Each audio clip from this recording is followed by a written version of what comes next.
అంటే ఒక విషయాన్ని గుర్తుపెట్టుకోండి, మీకు ఎటువంటి టాలెంట్స్ లేకపోయినా మీరు ఎక్కువ ప్రార్థనలో ఉంటే అందరికంటే ఎత్తులో మనల్ని ఉంచేది ప్రార్థన. ప్రార్థన చేసేవారు అందరికంటే ఎలా ఉంటారు? ఎత్తులో ఉంటారు.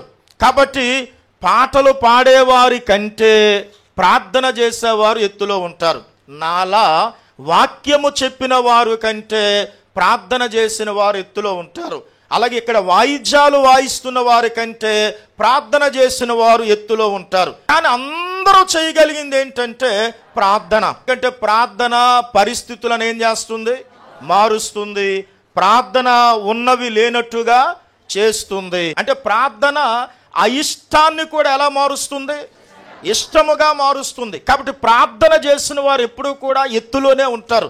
మనం ఇప్పుడు డౌన్లో ఉండడానికి కారణం ఏంటంటే మనకి ప్రార్థన లేకపోవడమే. కాబట్టి ప్రార్థన చేసిన వాళ్ళు ఎత్తులో ఉంటారు.